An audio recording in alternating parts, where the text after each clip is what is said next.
On a le plaisir d'accueillir François Bertière, qui est président du groupe Bouygues Immobilier, qui est aussi... donc je vous présente peut-être brièvement, je ne sais pas, qui est à l'origine architecte, qui est aussi ingénieur des ponts. Donc c'est un profil un peu particulier. Il va nous présenter de toute façon son métier à l'instant, je ne veux pas trop en dire. Je précise qu'il est aussi membre du conseil d'administration. Depuis récemment, de l'école. Voilà. Donc attaché à l'école d'une certaine manière. Et donc, donc vous avez eu des points de vue assez différents, vous en aurez d'autres, des politiques, des gens engagés plutôt dans la société civile, un ou deux profs. Ici, vous avez le point de vue d'un des principaux opérateurs immobiliers français, il faut le dire, présent dans 36 villes. 36 villes. Donc de petites villes, enfin de villes moyennes comme on a parlé tout à l'heure d'Aix-les-Bains ou de Clermont-Ferrand, jusqu'à évidemment les grandes métropoles françaises. Donc vous avez, je pense, une chance en fait. C'est pas une conférence académique, donc je vous prie d'être réactifs. On va essayer de faire en sorte qu'il y ait un certain nombre de thématiques qui vont être évoquées par François Bertière. Je pense que ce qui sera intéressant, c'est qu'on arrive en fait à avoir un petit débat, des réactions. N'hésitez pas à réagir, en tout cas, poser des questions pour cette heure de réflexion. Voilà, je vous passe la parole directement. Merci. Merci. Écoutez, bonjour à tout le monde, bonjour à toutes et à tous. Moi, je m'appelle François Bertière, c'est bien dit. J'ai commencé comme mes études comme ingénieur, et donc j'ai fait les ponts et chaussées, à l'époque où c'était pas encore ici d'ailleurs. Et puis j'ai décidé de passer un diplôme d'architecte parce que ça m'intéressait à l'époque. Et j'ai passé ça aux Beaux-Arts à Quai Malaquais, qui était UP1 à l'époque.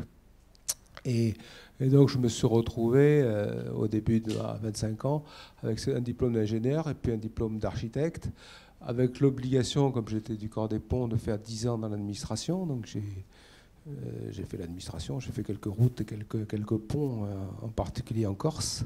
Je les vois sauter de temps en temps d'ailleurs. Et puis assez vite, je me suis tourné vers tout ce qui était comme l'architecture m'intéressait, vers ce qui était bâtiment. Et donc, maîtrise d'ouvrage public, j'ai construit à peu près une bonne partie des bâtiments de Haute-Corse. Enfin, j'ai construit comme maître d'ouvrage une bonne partie des bâtiments de Haute-Corse, pour ceux qui connaissent, à Bastia, la préfecture, l'hôpital, l'université de Corté, des tonnes de collèges, des tonnes de gendarmerie, parce qu'on en construisait beaucoup. Et puis après, assez vite, j'ai regardé quelle capacité j'avais à faire de l'architecture. Et c'était pas très facile dans le public.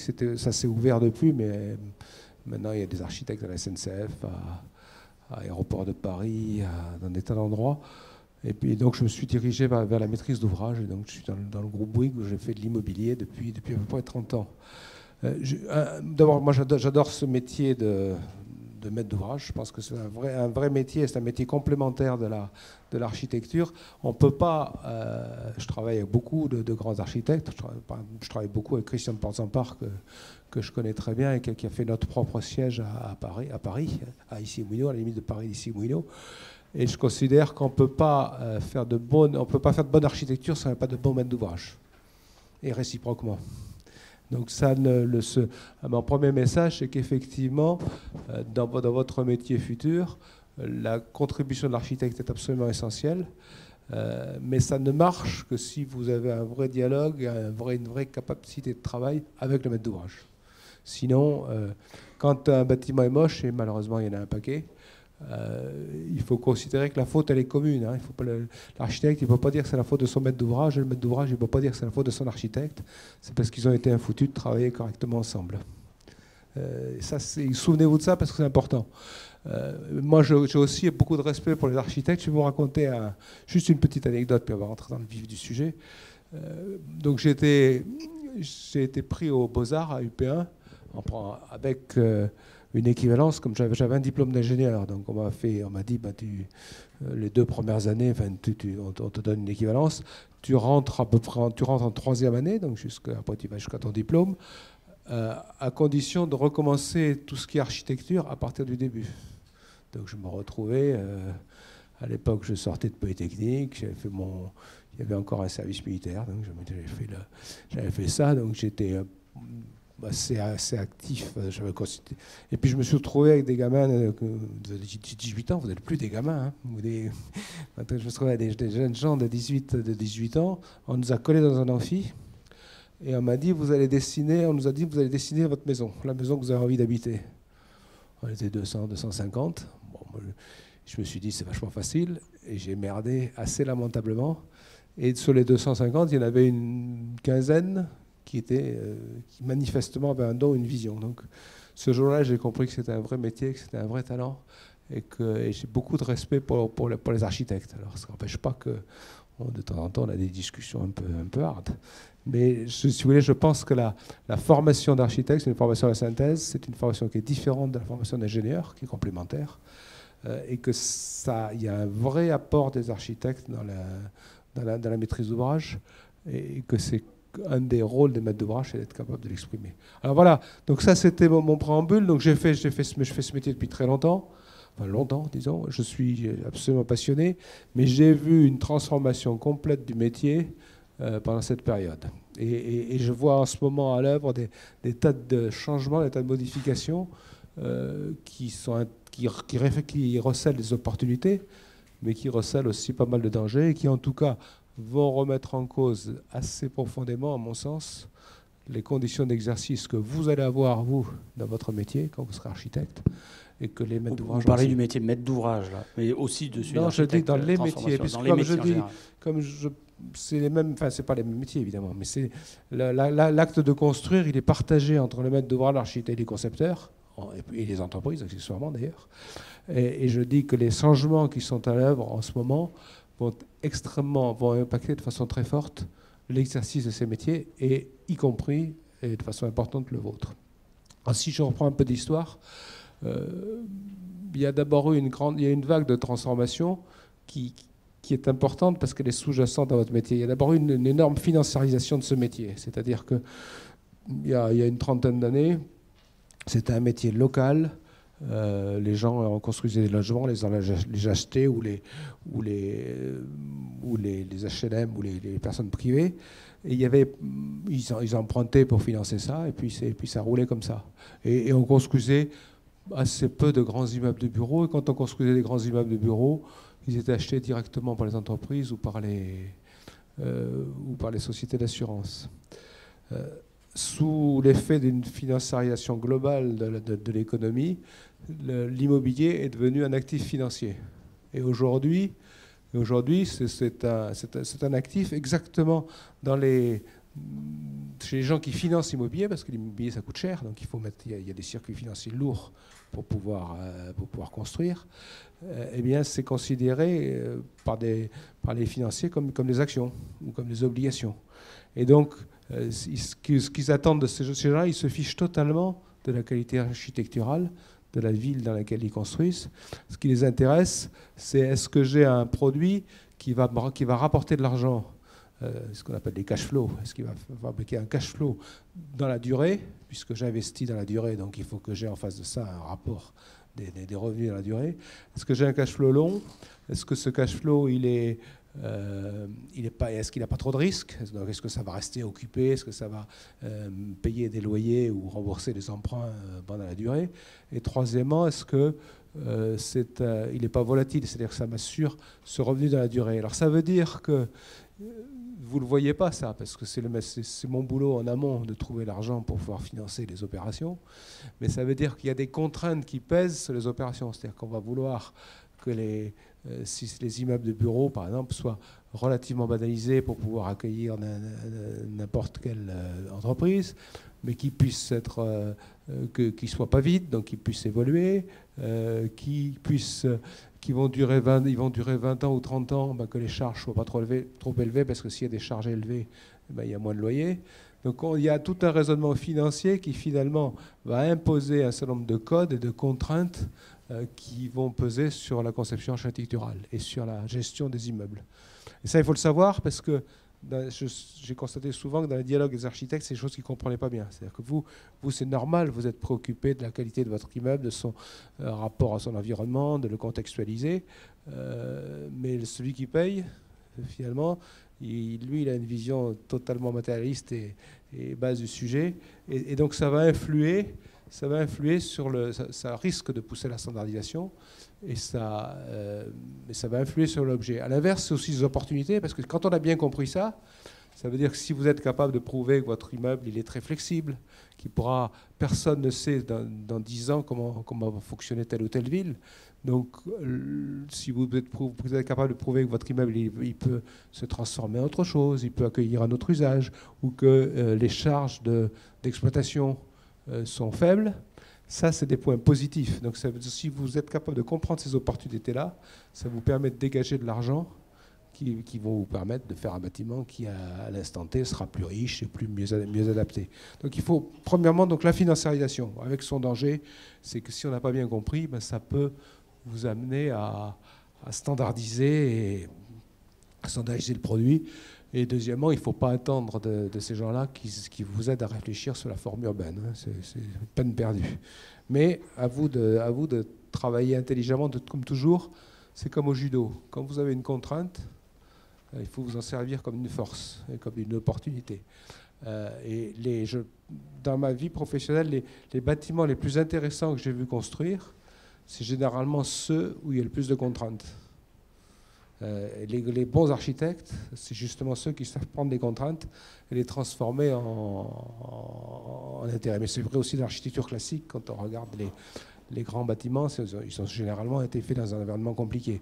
C'est pour ça que j'aime pas beaucoup, ou j'aime pas du tout même, quand soit un maître d'ouvrage, soit un architecte dit il y a trop de normes, il y a trop de contraintes, on peut rien faire, c'est la faute à la contrainte si mes bâtiments sont pas beaux. Mauvais argument. Faites jamais ça. C'est grâce à la contrainte que vous arriverez, si vous y prenez bien, que vous arriverez à faire des bâtiments qui ont de l'intérêt. Je ne sais pas si j'espère que je vous... Mais si vous n'êtes pas d'accord, vous intervenez. Moi, j'aime bien que ça réagisse. Hein. N'hésitez pas. Vous m'interrompez, vous levez le doigt et vous m'interrompez. Deuxième évolution, en même temps, qui est d'ailleurs parallèle à la financiarisation, ça a été l'internationalisation. C'est-à-dire qu'on voit... l'argent, il n'a pas de patrie. Hein. Et donc, on a vu, alors que le métier était très local, on a vu finalement des acteurs internationaux se préoccuper de ce genre de sujet. Alors, c'est vrai d'abord en bureau. Aujourd'hui, vous vous baladez dans le monde entier, dans la grande métropole, où les quartiers d'affaires avec des tours, ils ont la même tête partout dans le monde. Et d'ailleurs, dedans, il y a les mêmes entreprises, ou des entreprises qui fonctionnent pareil. Et donc, ça a un effet d'internalisation, d'uniformisation, qui s'est créé d'abord sur les produits comme le bureau, l'hôtellerie, des grands équipements privés, type hospitalier ou autres, et qui petit à petit arrivent sur certains types de logements.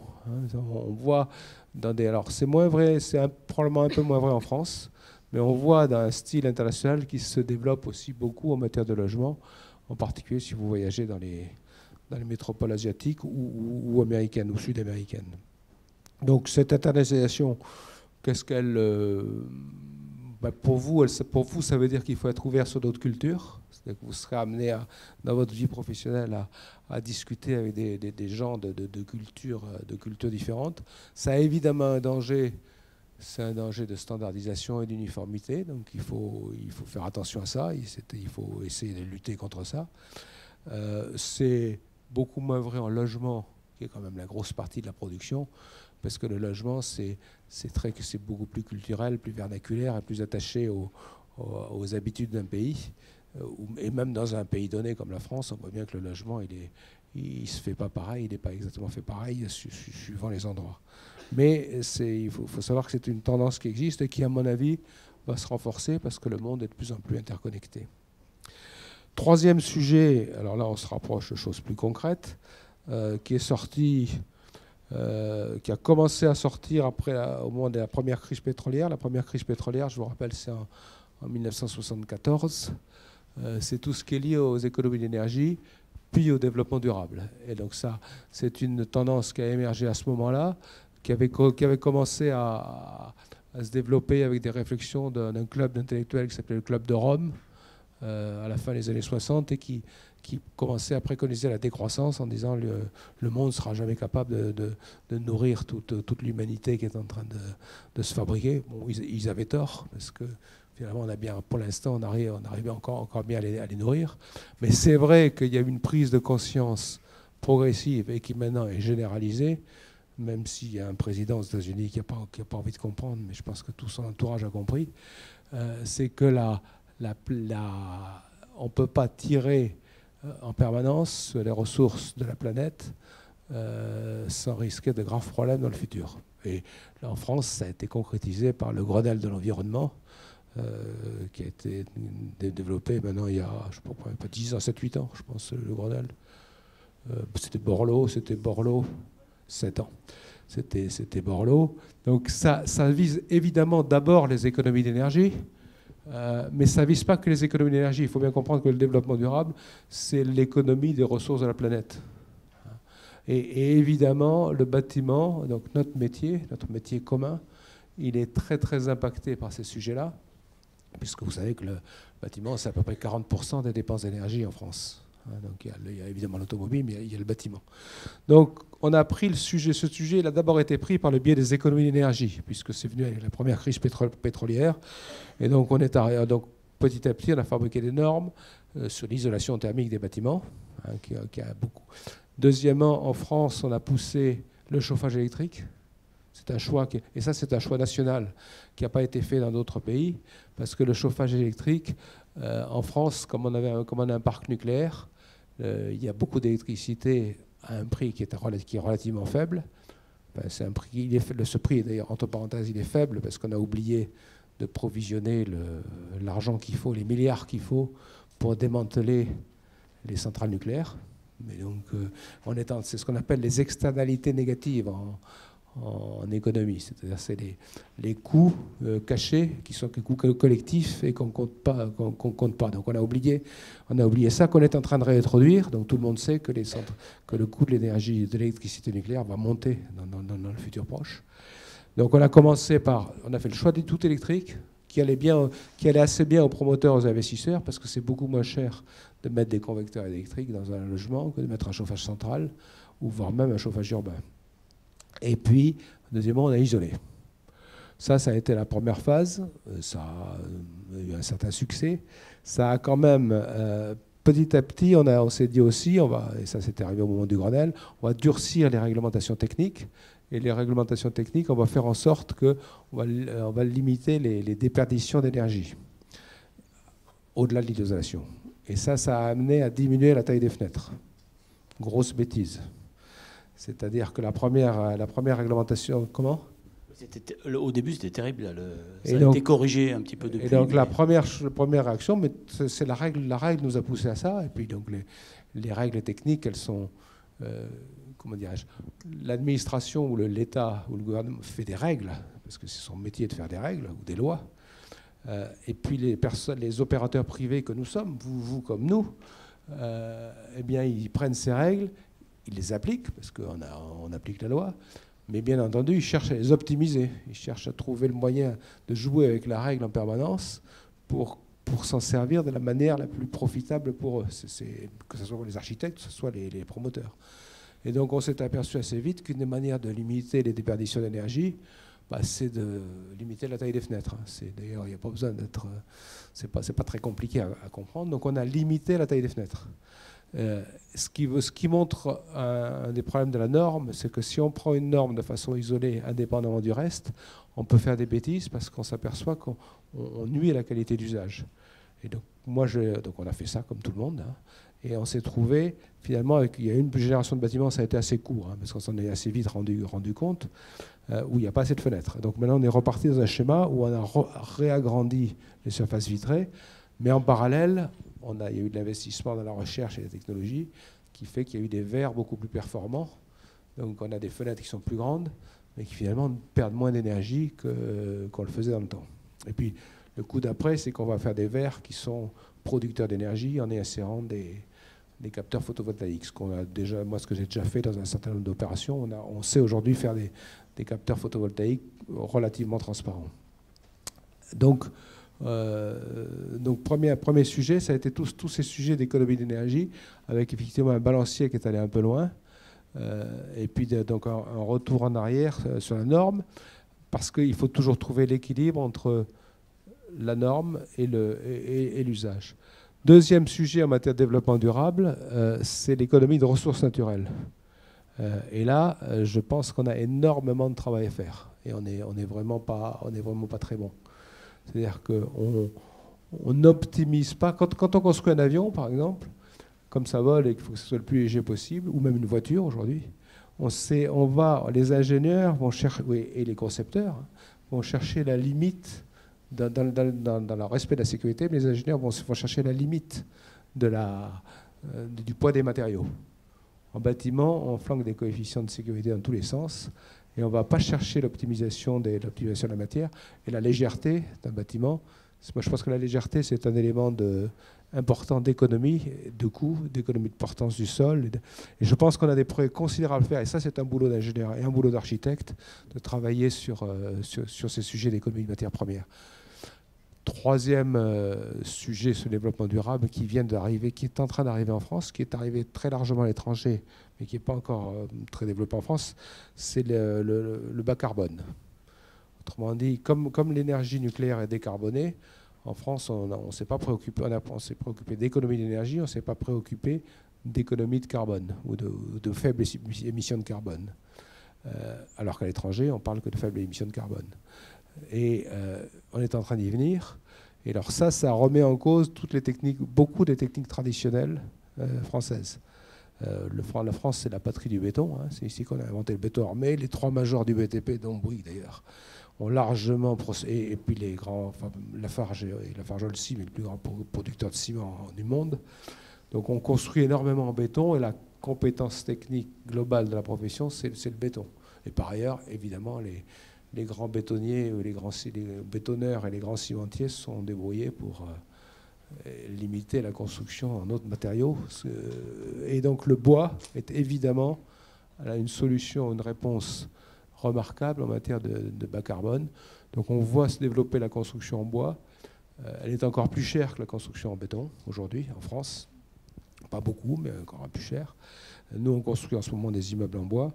Ça change complètement les méthodes de construction, rapidiser les méthodes de construction, et ça change la conception, parce que quand on conçoit la filière sèche, comme on dit, que ce soit du béton ou du métal, donne pas du tout le même type de conception, les mêmes formes urbaines, pas urbaines, formes architecturales que la construction en béton. Donc là, il y a des vrais sujets. Moi, je pense que dans les années qui vont venir, les décennies qui vont venir, tous ces sujets de nouveaux matériaux, de nouvelles formes, de nouvelles méthodes constructives, et ça, on va parler de coûts tout à l'heure, vont être des vrais champs d'activité qui impliquent aussi la réglementation, les normes. Mais vous avez, je pense que dans votre... Intéressez-vous aux matériaux, en résumé. Et non seulement sur le plan technique et réglementaire, mais des matériaux différents changent la méthode de conception. Et si vous changez la méthode de conception, vous allez changer la forme de vos immeubles. Vous voulez intervenir, non ? Non, parce que je trouvais particulièrement intéressant, de votre point de vue, ce que vous venez de développer. Parce que moi, par exemple, c'est une chose que je dis souvent, mais vous le voyez de l'intérieur, parce que vous êtes, comme vous l'avez mentionné, vous êtes associé au groupe Bouygues. Est-ce que concrètement, ça veut dire quoi, là, par exemple, cette question sur les nouveaux matériaux, dans le rapport à l'industrie ? Parce que vous êtes opérateur immobilier, donc il y a toute la partie industrielle du groupe, j'imagine, qui est sollicitée pour ça. La partie industrielle du groupe, tous les groupes de BTP, aujourd'hui, ils sont en train de développer des services bois, voilà, ou des filiales bois. Il se trouve même, nous, en tant que promoteurs, comme j'y arrivais pas, j'ai acheté 2 usines de construction de maisons bois en panneaux bois. Pour être tout à fait objectif, ça ne marche pas très bien en ce moment. Mais que ce soit Bouygues, que ce soit Vinci, que ce soit Eiffage, ils sont en train de monter des structures bois. Et par ailleurs, s'ils ne le font pas, il y a déjà des filières, il y a déjà des boîtes qui se développent bien. Et c'est fascinant. Moi, j'ai visité un chantier en ce moment qui est au Batignolles à Paris, 20 000 m² de bureaux. en structure bois, ça n'a rien à voir avec le béton. C'est pas les mêmes gens, c'est propre dehors, c'est propre. Les gars, ils ont des chignoles, ils ont des tournevis, enfin des tournevis électriques, enfin des systèmes un peu élaborés, mais ils ont des machines. Ils mettent les poteaux à la masse. Enfin, c'est très étonnant comme chantier. Donc c'est de la formation professionnelle. Et pour l'instant, le sujet qui manque en France sur le bois, c'est la filière. C'est-à-dire que la forêt française, je ne vais pas vous faire un cours sur la forêt française, d'ailleurs je ne suis pas assez compétent, mais la forêt française est très, très morcelée et il n'y a pas d'industrie qui vous fabrique du bois d'œuvre de façon suivie, de qualité et économique. Ce qui fait que quand on construit en bois en France, généralement, on achète le bois en Allemagne ou dans les pays du Nord. Ce qui, pour le bilan carbone, quand on le transporte par... Pardon, excusez-moi. Est-ce qu'il y a une pensée de la filière pierre? Il n'y a pas de pensée de la filière pierre. On met de la pierre, on construit en pierre en termes... souvent en pierre. Enfin, en pierre porteuse, on construit quasiment plus. Ou pas en France, à ma connaissance, ou très peu, enfin, sauf en monument historique. Non, il n'y a pas de filière pierre. Je ne sais pas, d'abord sur le plan économique, c'est sûrement pas compétitif à l'instant T. Sur le plan du développement durable, je ne sais pas si l'extraction et le transport de la pierre, qui est un matériau pondéreux, présente un bilan carbone positif. Non, on se sert de la pierre comme pierre de parement, essentiellement. Mais il y a pas je ne connais pas. Il y a des pierreux, bien entendu. On s'en sert comme pierre de parement et on s'en sert aussi, bien sûr, dans des revêtements de sol ou de mur, en particulier dans des bâtiments publics où il y a des forts passages et beaucoup de taux d'usure des surfaces. Alors, donc je vous ai dit, financiarisation, internalisation, développement durable. Alors, développement durable, maintenant, il faut penser, il y a aussi biodiversité. Et un autre sujet très important, à mon sens, c'est les circuits courts. C'est-à-dire, on s'aperçoit que, et c'est vrai pour l'énergie aussi, dès qu'on transporte soit de la matière, soit de l'énergie, ça a un coût écologique et un coût économique important. Et donc là, et c'est vrai aussi pour l'agriculture. Hein. Donc ça veut dire que tout doit tendre à essayer d'utiliser des matériaux locaux en les transformant localement et sans les transporter. Et ça, c'est une réflexion qui va très loin hein, en matière de... Je parlais du bois qui est en Allemagne, c'est sûr que c'est pas très malin, mais les circuits courts, l'utilisation des matériaux qu'on trouve sur place, ce qui est d'ailleurs finalement le retour aux sources de l'architecture. Hein. Si on construit en briques à Toulouse, c'est qu'à Toulouse, il n'y a pas de pierre, il n'y a pas de carrière. Et donc on se sert de la terre. Si on construit en bois en montagne, même punition, même motif. Donc je pense qu'il y a un retour à cette préoccupation de construire en circuit court et qui est à l'œuvre et qui effectivement d'ailleurs nous connecte mieux à l'histoire et au respect des traditions. Mais ça, c'est aussi une question d'architecture. Si vous ne mettez pas dès le début de votre conception que vous allez construire suivant tel type de processus, eh ben vous ne le faites pas. Parce que quand vous avez construit un bâtiment, quand vous dessinez un bâtiment, de fait, même si vous ne le voulez pas, vous induisez très vite, dès les premiers traits, la manière dont il va être construit et les matériaux avec lesquels il va être construit. Donc la conception, c'est prendre en compte tous ces paramètres très, très, très, très au début. Et si vous ne le faites pas, ça ne marche pas. Nous, par exemple, on a créé un bâtiment, on a créé une ligne de bureaux à énergie positive qu'on appelle Green Office, mais ça se fait au début. C'est-à-dire on décide dès le début, on va faire des bâtiments à énergie positive. Si je décide de faire un bâtiment zéro carbone, si je ne l'ai pas décidé avant de dessiner le premier trait de crayon, je suis sûr que je n'y arriverai pas. Donc c'est même chose, là, tout part des contraintes ou des cahiers des charges qu'on se colle au niveau de la conception. Et ça, c'est important pour vous et pour votre maître d'ouvrage. Allez-y.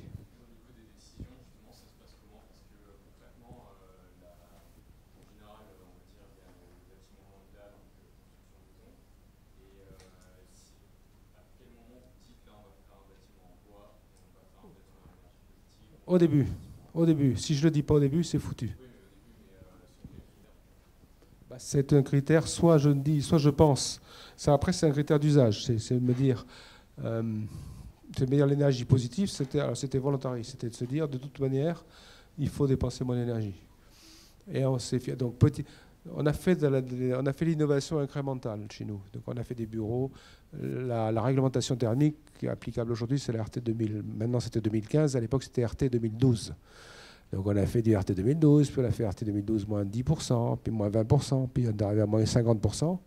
Puis là, on s'est dit, on est vraiment trop con. Pourquoi au lieu de faire toujours de l'incrémental, c'est-à-dire en gros épaissir l'isolant, concevoir toujours pareil, mais épaissir l'isolant, optimiser un peu les surfaces de vitrage, etc. On s'est dit, on va prendre le problème à l'envers.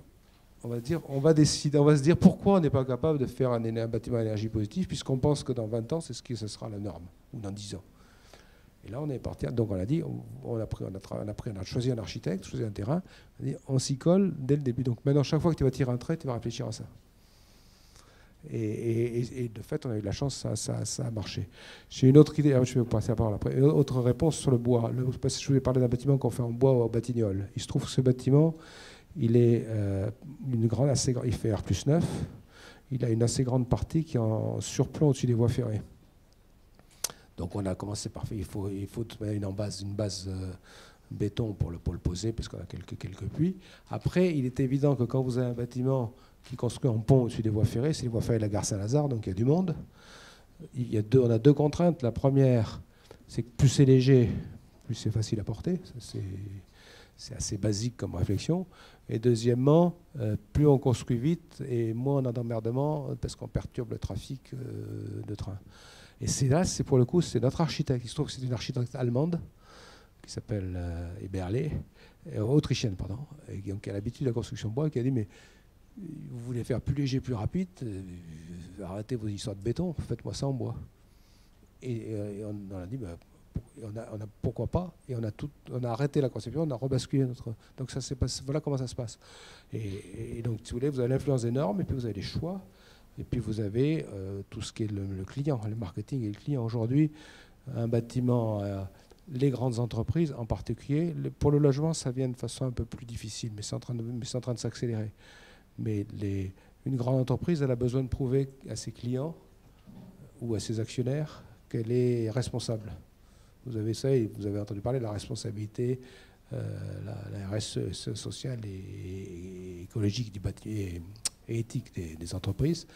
Donc, on sait que si on propose des entreprises, des bâtiments qui sont plus éthiques, plus responsables, plus développement durable, a priori, ils vont attacher de la valeur à ça. S'ils attachent de la valeur, là je reviens à mon métier, c'est qu'ils sont prêts à payer pour. Et s'ils sont prêts à payer pour, c'est pas inintéressant pour le promoteur, même si ça coûte un peu plus cher.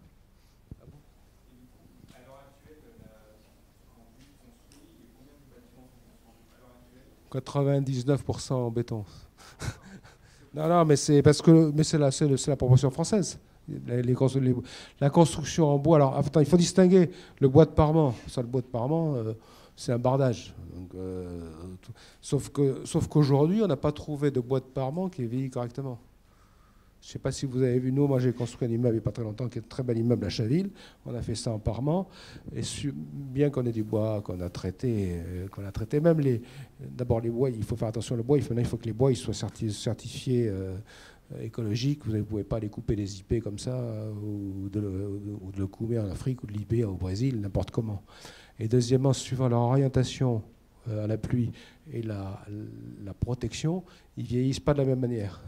Donc vous avez, au bout de 2 ans, au lieu d'avoir un beau bâtiment qui est devenu tout gris, vous savez, comme les chalets ou les belles maisons en ras de cédar qu'on voit dans les revues, vous avez une espèce de patchwork tout dégueulasse. Donc j'enlève le parement, mais la construction en structure bois aujourd'hui, elle est totalement anecdotique en France. Mais c'est pas pour ça que ça va pas s'imposer. Ce qui est important, c'est d'être, et c'est surtout le cas pour les jeunes, que les vieux promoteurs, les vieux architectes comme nous, finalement, on soit un peu traditionnaliste. C'est normal, on s'ossifie en vieillissant. Mais si les jeunes comme vous ne portent pas des sujets comme ça, ils ne vont jamais sortir. Hein. C'est votre responsabilité. Et ça viendra. Et ça viendra sous la pression de gens comme vous, soit en tant que client, soit en tant que prescripteur.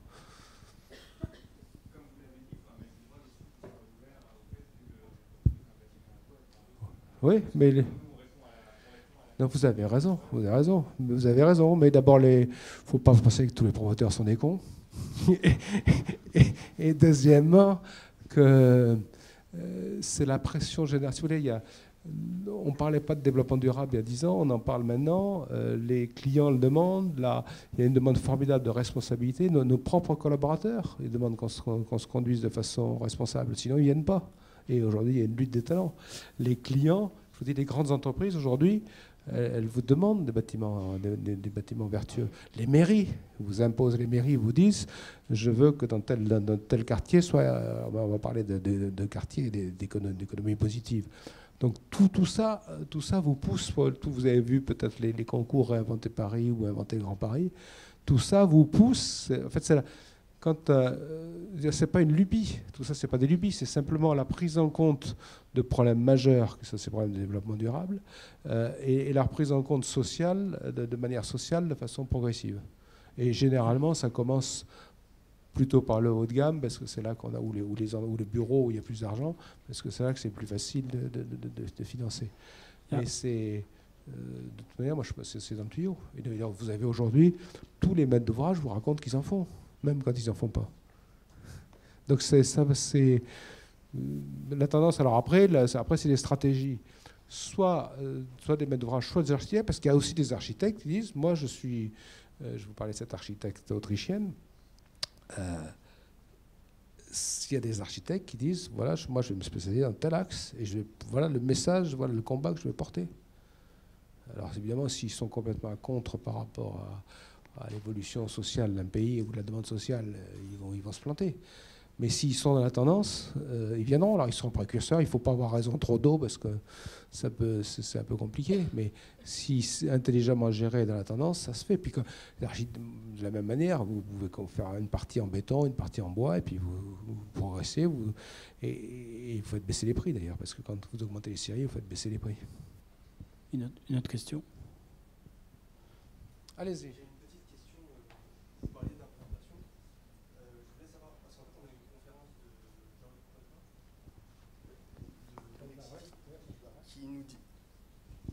Merci. Qui nous disait qu'en fait, pour s'implanter, il s'implantait dans des zones tendues en général, et en fait qui s'implantait en fonction de la politique de zonage.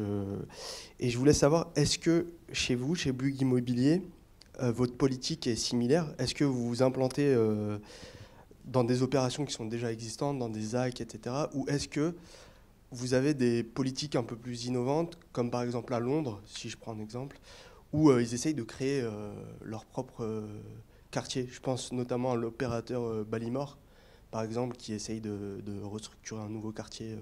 Je vais vous répondre. C'est une bonne question. D'abord, je ne veux pas dire du mal d'un concurrent, mais là, ils ne sont pas bons. Hein. Non, ça m'amène exactement au point d'après. Et je vais répondre très précisément au sujet.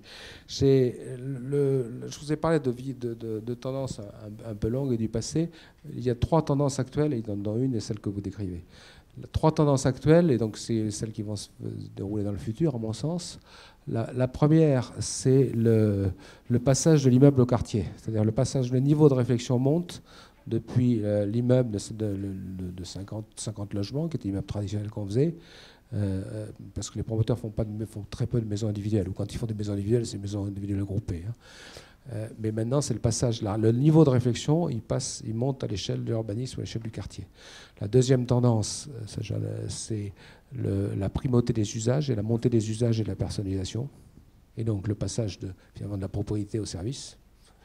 Et le troisième, évidemment, c'est le digital, tout ça étant lié, le digital permettant les choses. Alors maintenant, je reviens, et puis après, on parlera à la fin des problèmes de coût.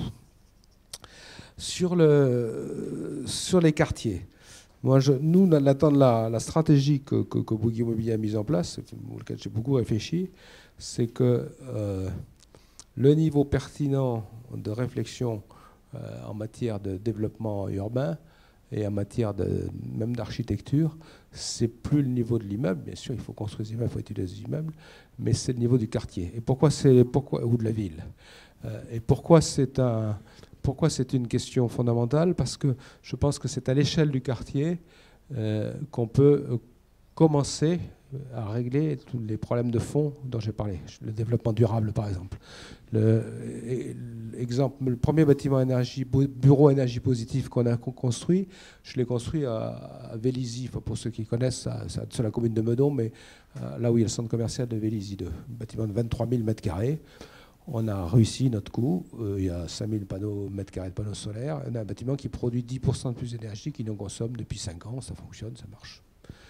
Et puis un jour, il y a une journaliste un peu assez maligne et assez sympa, mais un peu langue de vipère, qui me dit « Mais vous êtes gentil, votre truc, là, c'est énergie positive, mais pour aller à Vélizy, il faut prendre sa bagnole. » Ben ouais, vous avez raison.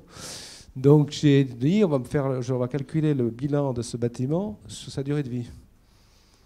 Et on s'est aperçu qu'en comptant 23 000 m², ça doit faire à peu près 12 200 personnes, ou un peu plus, 1500 personnes. On s'est aperçu que 95% de l'énergie consommée, c'était les transports en bagnole et des émissions carbone. Conclusion, c'est stupide de vouloir régler le problème de l'énergie au niveau d'un seul bâtiment, il faut le régler au niveau du quartier.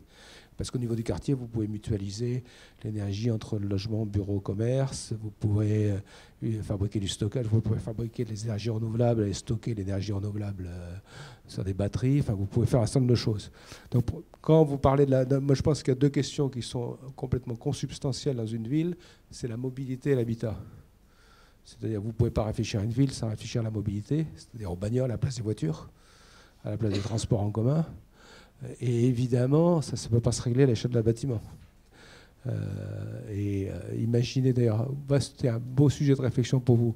Imaginez, dessinez-moi un quartier avec des systèmes où il n'y a plus de voitures privées, il y a des transports en commun autonomes et des transports en commun souterrains, avec des voitures autonomes ou des Uber sans chauffeur.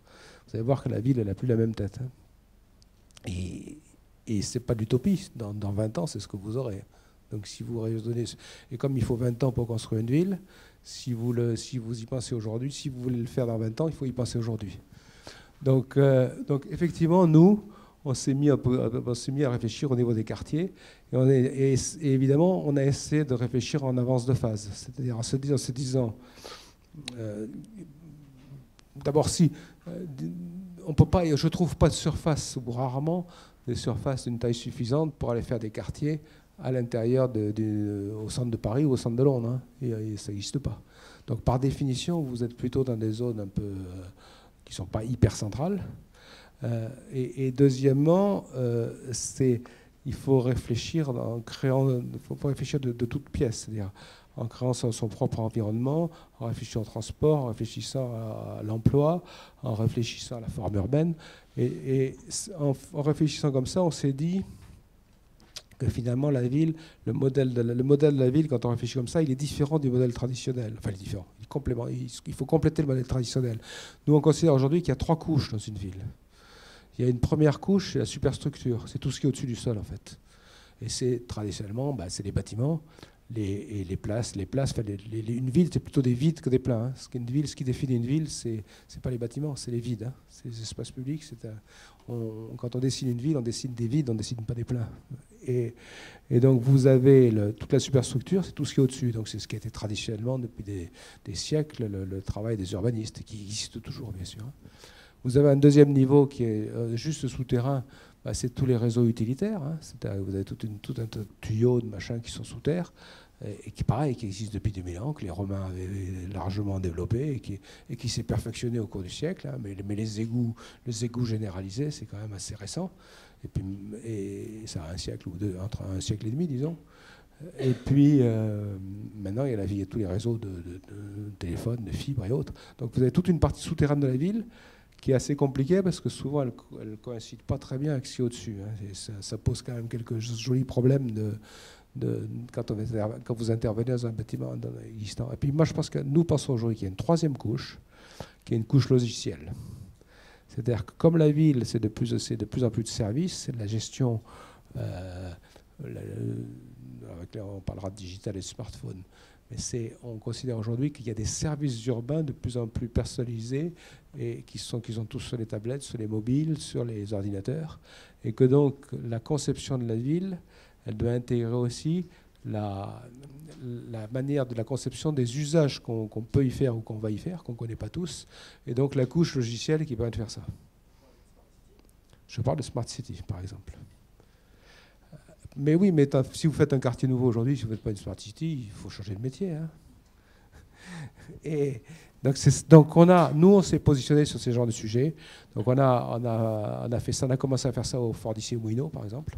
On a fait 1800 logements d'un seul coup. Alors on peut discuter de l'architecture avec l'architecture studio. Et on a fait ces 3 couches.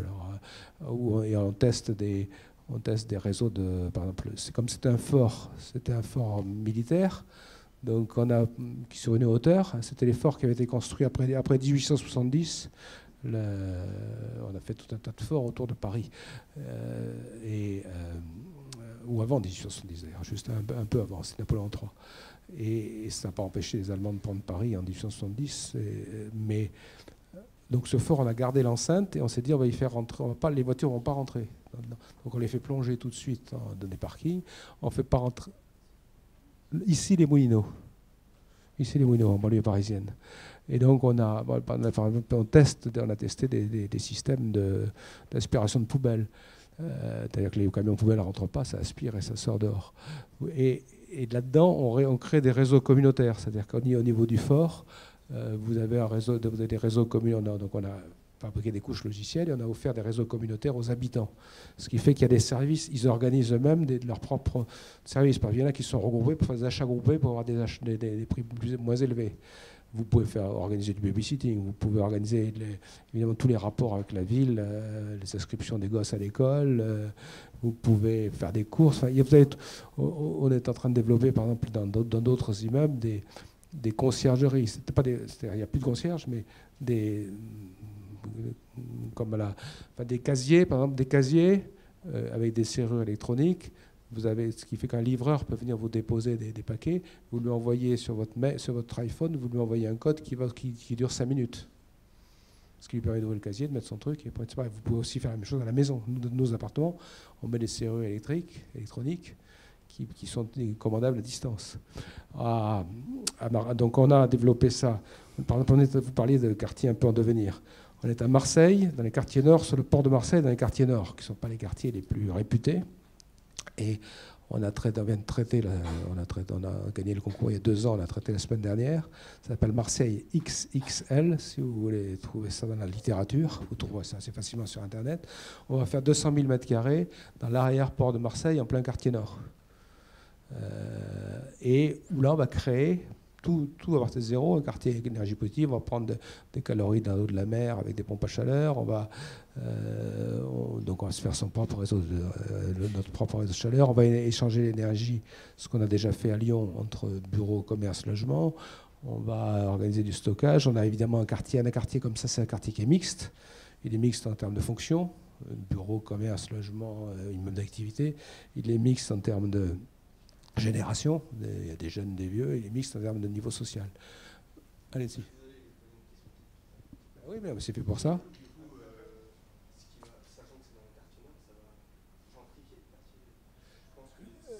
Ça va, d'abord on est sur le port, donc pour l'instant il n'y a quasiment pas d'habitants. Hein. Donc si on amène...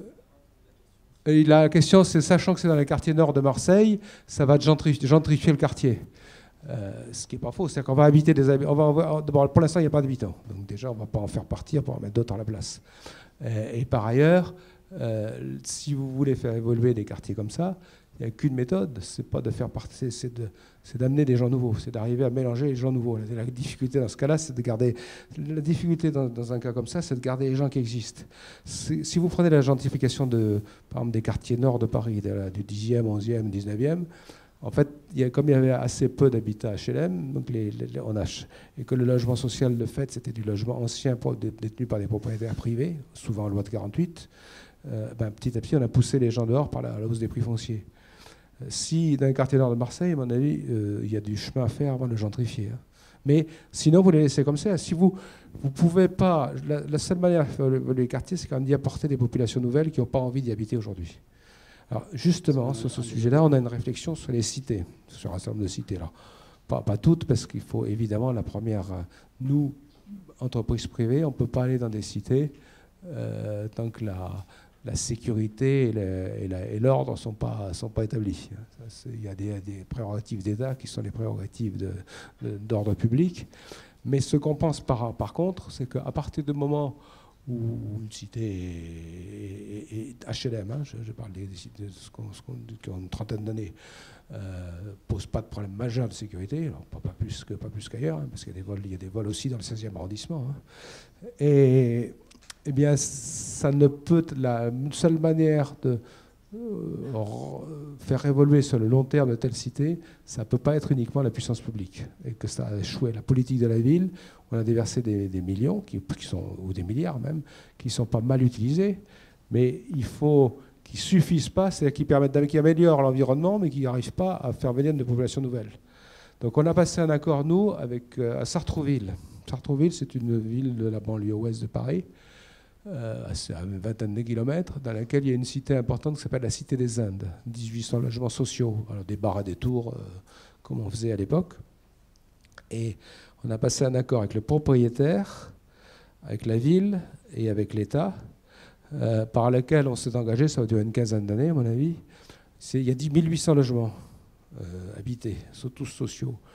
La ville nous trouve des terrains tout autour pour faire 800 logements de plus. Et donc on va développer dans cet environnement 2600 logements. Et on va progressivement, au fur et à mesure, démolir les bars et les tours existantes, qui sont pour la plupart, peut-être pas toutes d'ailleurs, parce que à mon avis, pour des questions de mémoire du quartier, on va probablement peut-être en garder quelques-unes, enfin c'est pas encore décidé, mais qui sont de qualité un peu médiocre. Et on va se retrouver à la fin avec 1800 logements sur le site ancien, plus 800 logements autour, sachant que là, on aura relogé les gens qui étaient déjà là, et qu'on aura ensuite adjoint 800 logements en accession, dont une partie accession maîtrisée, qui seront d'ailleurs pour certains achetés par les habitants. Donc, et on aura implanté de l'emploi, parce que le problème c'est d'implanter de l'emploi, et du commerce, parce qu'il n'y a pas de commerce à ce moment-là. Et quand vous réfléchissez en termes de forme urbaine, et là vous êtes on revient au sujet d'architecture et d'urbanisme, les cités, vous savez que les cités, c'est absolument pas dense. Les tours et les bars, c'est un niveau de densité extrêmement faible, entre 0,6 et 1. Donc le rapport, le COS. Voilà, même si. Donc ça veut dire que, et vous avez, alors que vous êtes dans le centre de Paris, sur parcelle, vous avez un COS de 6, et sur quartier, vous avez un COS de 3. Donc les endroits. Donc dire aujourd'hui, quand vous avez un homme politique qui dit je veux pas de densité, je veux pas de tour et de bar, je veux pas que ça monte. Ça, ils sont tous comme ça, ils sont tous pareils, hein. Sauf quelques rares élus un peu plus éclairés.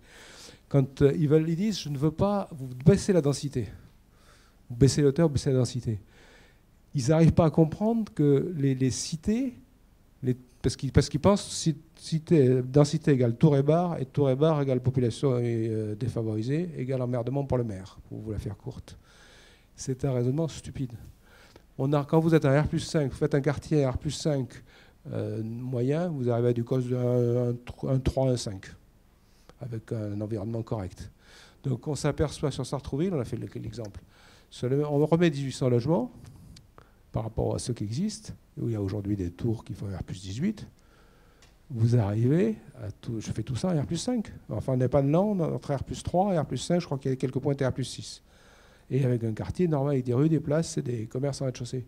Donc il faut bien comprendre, ça aussi c'est un message que les architectes portent, ça on est bien alignés à architecte moteur là-dessus. La densité, ça n'est pas du tout synonyme de tour et de bar.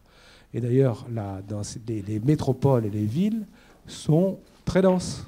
Et donc les gens, ils veulent habiter là où c'est dense. Parce que quand c'est dense, vous pouvez avoir des services urbains qui sont nécessaires. Donc voilà, donc je ne sais pas si ça répond à votre question, mais c'est exactement le type de stratégie qu'on a. Donc effectivement, j'ai parlé de l'immeuble quartier, je vous ai expliqué pourquoi et comment. Il y a un danger derrière ça, c'est le problème de la métropolisation. C'est-à-dire c'est très bien que la métropole attire les gens. Donc en France, on voit bien qu'il y a une douzaine de métropoles puissantes qui se développent, et puis dans un réseau mondial, et ça c'est un phénomène mondial, ça présente quand même quelques dangers qu'il faut réfléchir. D'abord, il faut arriver à faire des métropoles vivables et à régler en particulier les sujets de mobilité. Très, très vaste sujet de réflexion, qui est un sujet de conception. Deuxièmement, qu'est-ce qu'on fait du reste ? Quand vous développez que les monos, que les métropoles, c'est votre sujet. Hein. C'est bien gentil, mais qu'est-ce qui se passe à la campagne? D'ailleurs, vous voyez, si vous regardez de manière électorale comment ça fonctionne et comment ça vote, vous voyez bien qu'il y a un vote des villes, il y a un vote des villes, il y a un vote des campagnes, et puis il y a tout un périurbain. Comment? Il y a quelques variations, c'est plus oui, compliqué que ça. La campagne bretonne ne vote pas comme... mais globalement, il y a quand même... c'est vrai en Angleterre avec le Brexit, c'est vrai aux États-Unis, quand on regarde où est le vote Trump, il n'est pas dans les villes de la côte Est ou de la côte Ouest.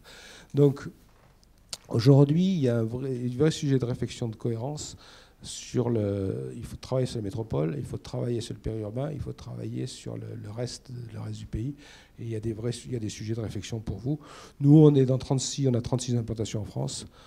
Donc on n'est pas au fin fond de la Creuse, ça c'est très clair. Mais on est dans beaucoup de villes moyennes. Là, j'ai parlé, donc j'avance là parce que ça va rapidement. Donc les sujets d'usage, je vous ai parlé des couches logicielles. Là, je pense que c'est des sujets de réflexion fondamentaux pour les architectes. Il y a des révolutions sociétales qui sont en train d'arriver. Donc, dans quelle envie? Il y a une révolution du travail. Aujourd'hui, on dit qu'il y a déjà 40% des Américains qui travaillent avec du travail non salarié. En France, en Europe, on doit être entre 10 et 15%, je crois, quelque chose comme ça aujourd'hui. Même dans les grandes entreprises, nous, par exemple, on est passé en flex office, c'est-à-dire qu'il y a 2 bureaux pour 3 personnes. Donc les gens n'ont plus de bureau fixe. On se balade entre vous avez de plus en plus d'espaces de coworking qui se développent. Donc nous, il y a une révolution du travail qui fait que le bureau classique, l'usine à cerveau, là, où il y a des grands plateaux avec tout le monde aligné, fini. Donc il faut réinventer le bureau qui correspond aux nouveaux usages de demain. Et dans lesquels il y a des espaces, beaucoup plus d'espaces partagés, beaucoup moins d'espaces individuels. Nous, il y a des codes des canapés chez nous, par exemple, dans les bureaux. Donc on peut faire la sieste, condition de ne pas se faire prendre. Hein. Non, je plaisante. On peut faire un peu, effectivement, il y a des codes du bureau, du travail et du logement qui se confondent. Vous avez une révolution des familles, des familles recomposées. Donc le logement, dire que le logement standard, le 2 pièces, 3 pièces, enfin, tout ce qui est hyper standardisé, fini. Enfin, la tendance, c'est que ça disparaisse. Il faut des choses qui soient plus flexibles. Il faut pouvoir accueillir des enfants supplémentaires le dimanche. Il faut, on voit se développer à nouveau les espaces communautaires dans les copropriétés, des buanderies partagées, des ateliers. J'étais à Lyon, on a inauguré un grand ensemble de logements avec le maire la semaine dernière. Il y a un grand atelier où les gens, on peut stocker les vélos, on peut réparer les vélos, on peut réparer un certain nombre de choses, des outils partagés. Donc, mais ça, c'est la forme du logement. Et donc, il faut réinventer la forme du logement. Vous avez, donc, je vous ai parlé de la révolution des transports. Réfléchissez à ce qui se passe, comment je fais. Maintenant, on met de l'autopartage ou du parking mutualisé dans tous nos logements, dans tous nos immeubles de logement. Mais ça implique une forme architecturale et une forme de gestion différente. Donc, je pense que vous avez un champ gigantesque de réflexion qui est lié à la révolution des usages. Donc, essayez de bien comprendre. Et ça, c'est vraiment votre métier.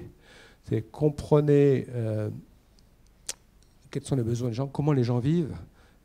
Et je pense que c'est l'essence du métier d'architecte, c'est comprendre comment les gens vivent et leur apporter l'espace physique qui correspond à leur manière de vivre. Et dernier sujet, comme les changements sont de plus en plus rapides, il faut que les bâtiments soient réversibles. Il faut que les bâtiments puissent soient multifonctionnels dès le début, soient réversibles. On commence nous à réfléchir à des structures d'immeubles qui puissent passer du bureau au logement et réciproquement.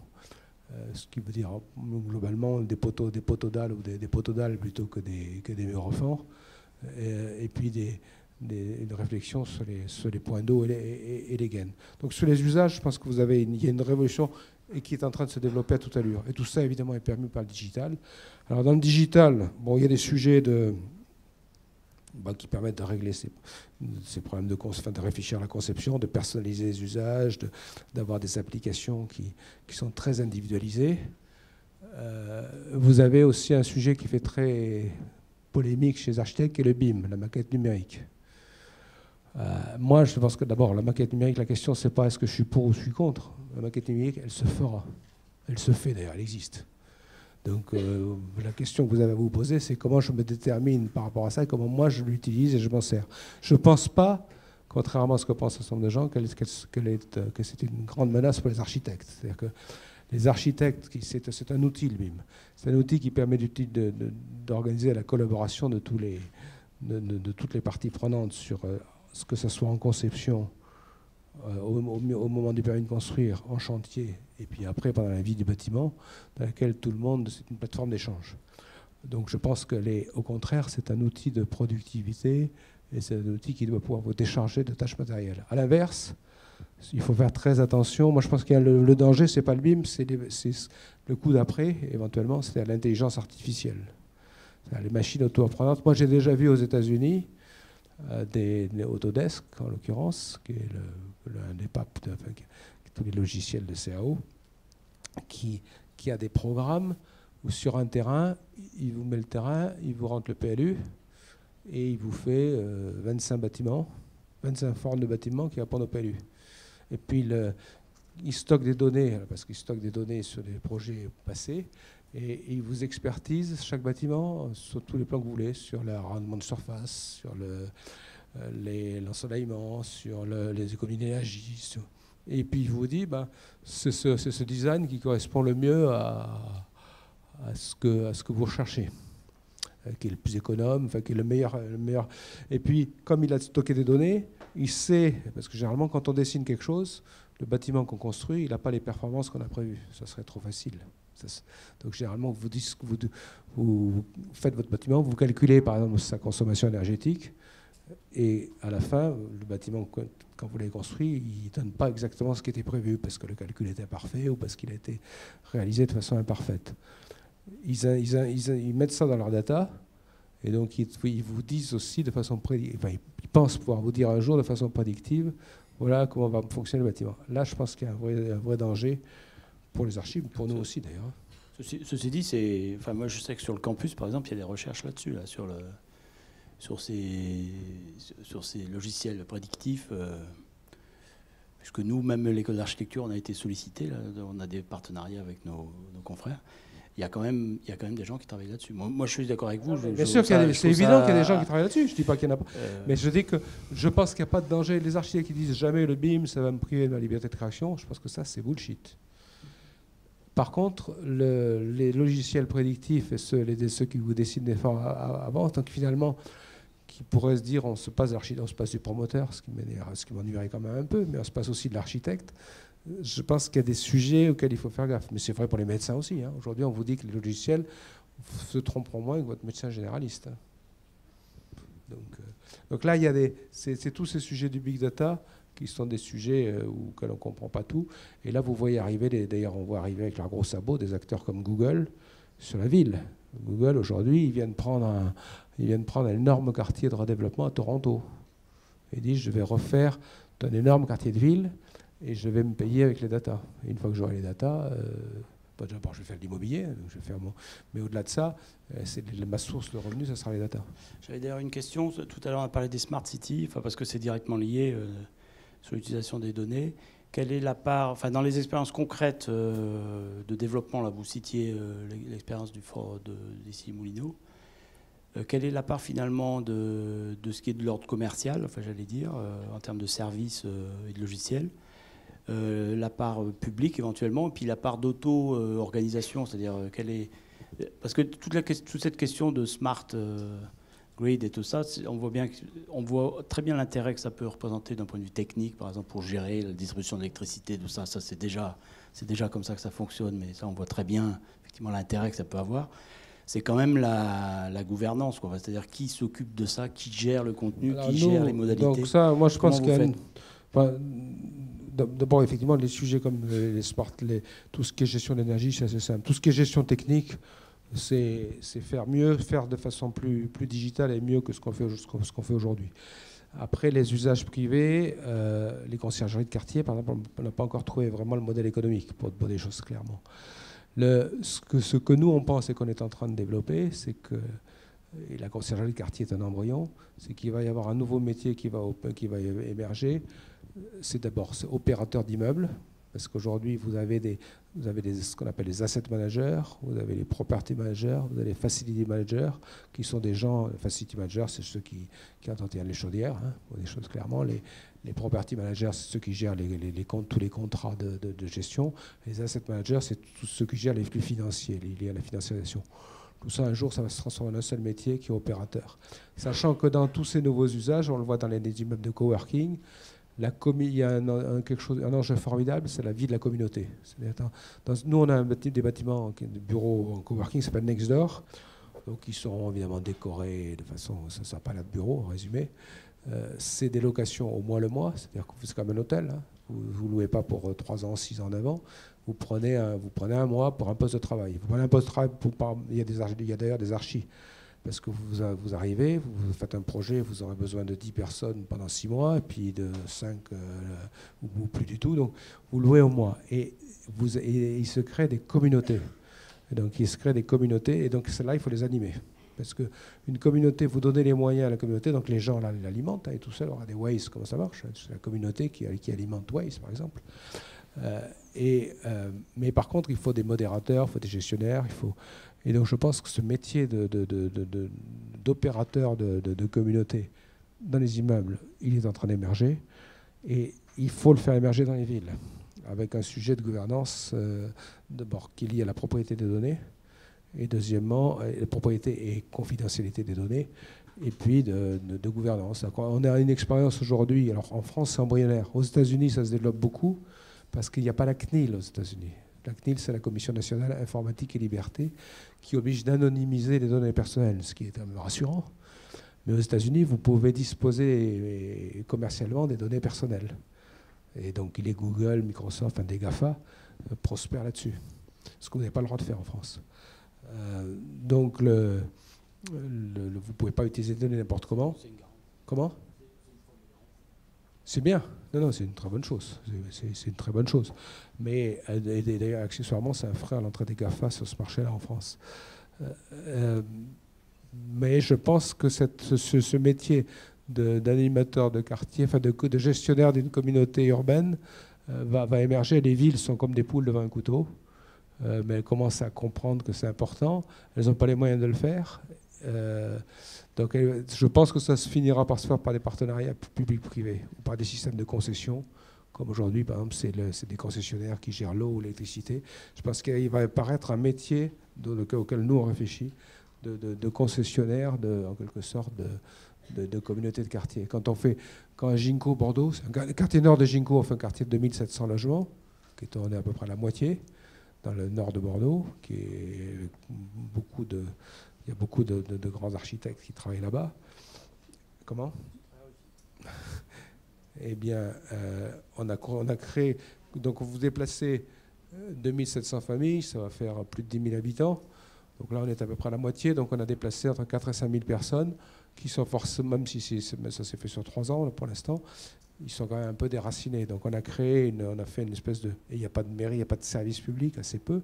Donc, on a créé une conciergerie de quartier, c'est un local avec des gens, pour rendre des services. Vous pouvez déposer vos clés, vous pouvez, puisqu'il y a des travaux, vous pouvez déposer du linge à nettoyer, vous pouvez régler des problèmes de voisinage. Enfin, il y a tout un tas de choses qu'on peut faire là-dedans. Bon, pour l'instant, c'est nous qui payons. Les habitants ne payent pas pour ça. On l'a pris sur le bilan d'aménagement de l'opération, mais ce n'est pas 5 que ça dure. Donc, au bout de 3 ans, j'ai dit à Juppé, c'est bien, vous pouvez reprendre votre truc. Ah ben non, on n'a pas les moyens, on ne sait pas faire. Donc il faut qu'on arrive, on est en train d'essayer de trouver un système. On avait d'ailleurs embauché des gens des quartiers voisins pour gérer ça, justement pour créer du lien avec les voisinages. Il faut qu'on trouve un moyen. Alors on peut le transformer. On est en train de voir si on ne peut pas s'associer à des gens comme O2. Je ne sais pas si vous connaissez O2, c'est des opérateurs de services qui font beaucoup de publicité, des nounous, des choses, des petits travaux de voisinage. pour voir si on ne peut pas trouver le moyen de mutualiser les coûts pour retrouver des recettes marchandes. Parce qu'on n'en est pas encore, alors que ça devrait être le cas. Ça devrait être les habitants qui payent pour ce service-là. Un peu comme s'ils avaient... Quand ils payent les impôts locaux, d'ailleurs, les impôts locaux sont censés servir à ça. Le problème, c'est que les élus sont tellement raides aujourd'hui que les impôts locaux, ils partent dans le trou de la commune et il n'est pas forcément à régler des problèmes de voisinage. Donc, je pense qu'il y a un métier qui émerge là. Il y a un sujet qui émerge. Ça va être compliqué, parce que les sujets de gouvernance, les élus ne veulent pas lâcher le pouvoir, ils n'ont pas l'argent pour le faire. Nous, on veut bien payer, mais à condition d'avoir une certaine marge de pouvoir. Et puis, il faut que les habitants comprennent qu'il y a des services, là-dedans, il y a des services gratuits, mais qu'il y a des services payants. Donc, il faut tout cet équilibre-là, mais ça aussi, c'est passionnant. On est loin de l'architecture, mais on est au cœur de ce que c'est qu'un quartier, et donc c'est forcément... Et ça aussi, c'est lié à la conception, parce que ça marche si c'est judicieusement placé, si c'est correctement conçu. Et donc, on retombe sur des problèmes de forme architecturale ou urbaine. Le temps tourne, mais vous m'aviez hier, quand on s'est un peu préparé, voilà, vous avez évoqué le réinventer, peut-être. Oui, alors ça c'est mon. Vous avez vu, alors tout le monde a compris aujourd'hui. Un des dangers de la situation actuelle, c'est que tout le monde a compris ça, mais tout le monde tâtonne un peu. Et il y a un autre sujet qui est lié à la métropole, c'est que les métropoles ont compris qu'elles étaient en concurrence. Donc, vous avez un réseau mondial de métropoles qui émerge et qui est en concurrence mondiale pour attirer les grandes entreprises, parce que pour attirer l'emploi, pour attirer l'attention sur elles, pour être attractive. Et si vous parlez à Anne Hidalgo aujourd'hui, elle considère qu'elle fait la course avec Londres. Ou pas encore New York, elle n'est pas encore là, mais elle considère qu'elle fait la course avec Londres. Et quand vous parlez à Gérard Collomb, quand il était maire de Lyon, lui, il considère que son challenger, Paris peut-être éventuellement, mais sûrement Milan, Munich, Barcelone a pris un petit coup là, ces jours-ci. Mais donc ces métropoles sont en concurrence mondiale, et donc c'est à qui va faire la com. On passe au niveau de la com, et ils ont compris que l'architecture est un élément de com. Donc ils veulent attirer des grands architectes, et il faut des grands concours comme Réinventer Paris ou Inventer le Grand Paris, ou maintenant il y a Réinventer Angers, Lyon Confluence. Je trouve que c'est des... Moi, je suis assez sceptique. Donc, je trouve d'avoir ça a le mérite, c'est effectivement ça a le mérite, c'est que ça secoue le cocotier et que ça fait émerger des tas d'idées, ça oblige les gens à réfléchir. Ça oblige aussi les gens, les maîtres d'ouvrage, mais les architectes, les gens des sciences humaines, ça oblige tous ces gens-là à travailler de façon pluridisciplinaire, les startups aussi, donc ça, c'est bien. C'est une bonne chose. Par contre, je trouve qu'on est au degré zéro de la réflexion urbanistique. C'est-à-dire que chacun dit, chaque maire veut avoir la plus grosse que celle du voisin. Donc j'ai un exemple très particulier où on me dit il faut pas qu'il y ait une tour plus haute en banlieue qu'à Paris. Pas possible. On va chercher Libeskind, qui est un architecte merveilleux, pour aller faire un petit centre commercial dans la banlieue de Nice. Ça rime à quoi? Donc on est dans le com pur. Donc il faut faire les images les plus folles, planter 1000 arbres au-dessus du périphérique, ce qui n'a pas de sens réel. En plus, ils n'y seront pas, les 1000 arbres. Donc le danger de tout ça, c'est que mais ça c'est le monde actuel, c'est qu'il y a une telle importance de la communication qu'on est en train les élus sont en train de se servir des architectes et des urbanistes dans cette bataille de la com, avec à mon avis des projets parce que l'urbanisme ça doit être contextuel.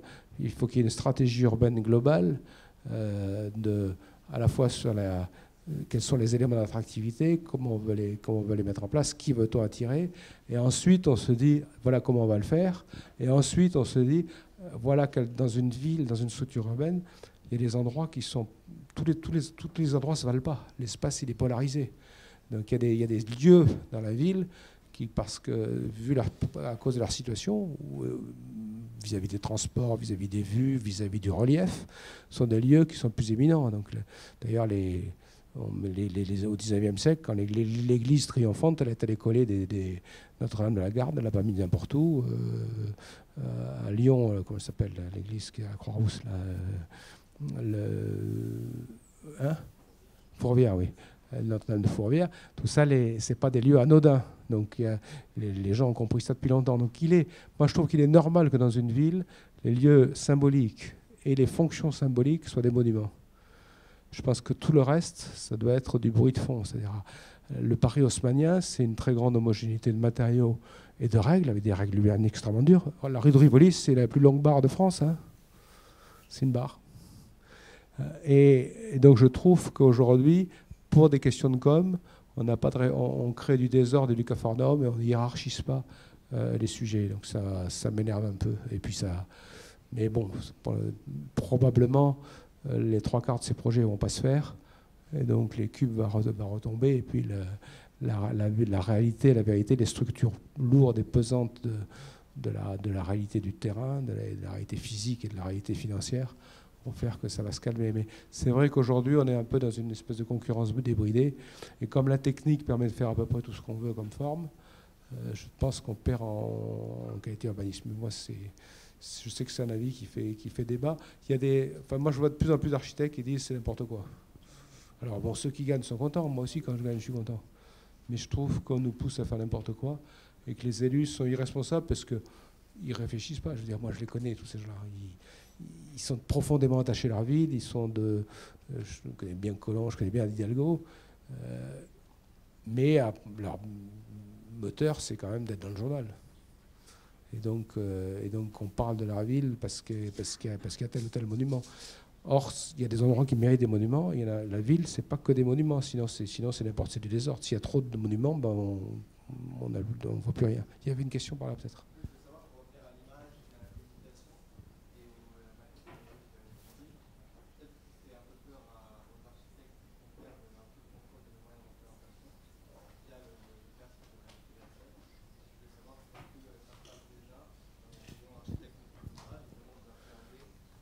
Alors, au début, on a aujourd'hui un peu de réalité virtuelle dans la vente des appartements pour que les gens se projettent. On commence à avoir des logiciels de visualisation en volume, sans casque, hein, mais sur écran, dans la discussion avec les architectes sur des plans d'urbanisme ou avec les élus d'ailleurs. Moi, il y a un concours qu'on a gagné, une grosse opération à Nanterre, où au jury, on n'est pas arrivé avec des perses, on est arrivé avec des écrans d'ordinateur, un logiciel et un joystick, et puis on les a fait jouer. Mais ça, je pense que c'est bien, parce que ça permet de visualiser, ça permet comment dirais-je, d'objectiver le dialogue entre architectes et maîtres d'ouvrage. Alors évidemment, on ne peut plus raconter de crack. Hein. On enlève ou on ajoute 3 étages, on le voit tout de suite. Donc ça n'empêche pas la discussion ou le conflit d'intérêts. Il existe. Mais au moins c'est l'objectif. Donc je trouve que c'est plutôt une bonne chose. C'est un moyen de discussion plus concret et plus précis. Ça évite. Alors après, parce qu'il y a des architectes qui jouent beaucoup sur les broufs. Moi je trouve, je n'ai pas travaillé, mais j'ai fait un concours avec Foster. Et j'ai vu comment faisait Foster. Foster, c'est l'homme de tête. D'abord, il cache sa copie. Moi j'étais maître d'ouvrage. C'était pour faire une tour à Paris. Il n'a jamais voulu, c'est moi qui paye. Hein. C'était pour faire une tour pour Bouygues Télécom. Il n'a jamais voulu me montrer son truc. Donc, et il est arrivé devant le jury avec. C'était un théâtre, ils étaient une dizaine. Il a mis un paravent. Il y avait tout un tas de petites maquettes. C'était une dizaine d'années. Et il claquait les doigts. Et puis quelqu'un avait une maquette sur un plateau. Et c'était un show. Mais surtout, il ne voulait surtout pas qu'on regarde, considérer que c'est lui qui avait la vérité. C'était un showman. Et puis, le maître d'ouvrage avait quand même passé par sa volonté. Moi, je pense que ça, c'est une race de dinosaures. même s'il ne manque pas de talent. Mais Piano, par exemple, est complètement différent. Piano, on a fait le palais de justice. Moi, je trouve que c'est un magnifique bâtiment. Alors, et en plus, il est très intelligemment conçu. On n'a pas le temps, mais parce que c'est des fonctions compliquées, un palais de justice. Il y a des problèmes de sécurité et de fonctionnalité. Mais il y a eu des dialogues complets, réels, parce que c'est un type qui écoute, quoi. Le métier d'architecte, c'est un métier d'équipe. Hein. C'est pas le démiurge qui invente son truc et qui va l'artiste solitaire qui a inventé son projet et qui va l'imposer aujourd'hui. C'est plus possible, ça. C'est un homme d'équipe. Dans une équipe pluridisciplinaire, il y a les maîtres d'ouvrage, mais il y a les financiers, il y a des techniciens, il y a des start-up. Il faut prendre en compte des dimensions extrêmement complexes que personne, moi je ne maîtrise pas tout, personne ne maîtrise la totalité des concepts ou des contraintes. Donc il faut que l'architecte soit capable de s'insérer dans ce jeu-là. Voilà. Mais bon, c'est un avis personnel. Si je ne suis pas sûr que Foster est le même. Mais ça n'empêche pas que c'est un grand bonhomme. Je vais peut-être juste un petit mot pour clôturer, c'est parce que je pense que l'heure a tourné. Je voulais juste dire, enfin, on remercie beaucoup François Bertière de cette intervention. Juste parce que je me permets de le dire parce que c'est vous-même qui l'avez évoqué, donc c'est pas du tout un point de vue critique vis-à-vis de votre. Au contraire, je pense que c'est vous qui l'avez dit. J'attire l'attention des étudiants sur la dimension assez exceptionnelle, c'est-à-dire que vous n'avez pas n'importe quel promoteur devant vous, vous l'avez bien compris, et que c'est lié quand même à des questions territoriales assez fortes. C'est-à-dire que même quand vous êtes à Aix-les-Bains ou à Clermont-Ferrand, c'est quand même des projets emblématiques. À Aix-les-Bains, c'est les Bains, Clermont-Ferrand, c'est l'Hôtel-Dieu.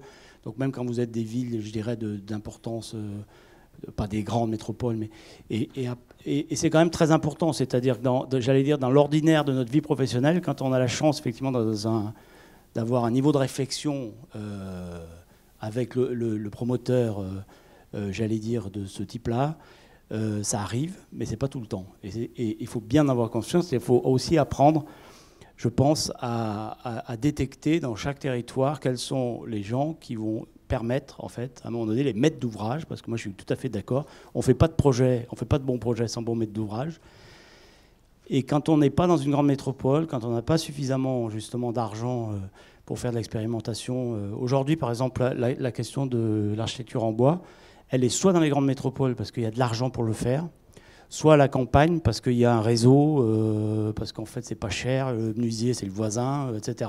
Et donc tous les projets innovants aujourd'hui, ils sont soit effectivement sur des territoires campagnards, dans un système économique qui n'a rien à voir, et ils sont dans les grandes métropoles. Mais pour l'ordinaire, j'allais dire, qui est aussi notre question, c'est plus difficile. Donc moi je voulais vous remercier aussi beaucoup parce que ça montre, faites votre intervention, je trouve très structurée, très claire et très cultivée sur la dimension urbaine. Montre que parfois les architectes ont tendance à tirer sur les promoteurs.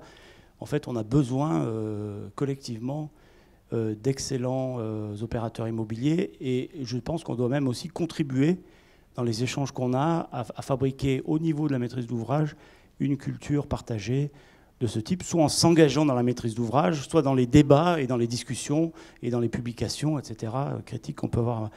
En tout cas, merci beaucoup parce que de cette heure et demie là d'intervention qui était très, je pense, utile pour tout le monde. Merci. Oui, juste un mot, on va me rendre le micro. Il a évidemment raison. Nous, on est un grand promoteur, donc on a des frais généraux qui sont tels qu'on est focalisé forcément plutôt sur les métropoles et sur les projets emblématiques. C'est clair qu'il y a, et heureusement, il y a la place pour des maîtres d'ouvrage complètement différents. Et dans des problématiques locales, vous avez des artisans promoteurs, en quelque sorte, qui font remarquablement leur métier, qui peuvent être ordinaires. Donc, je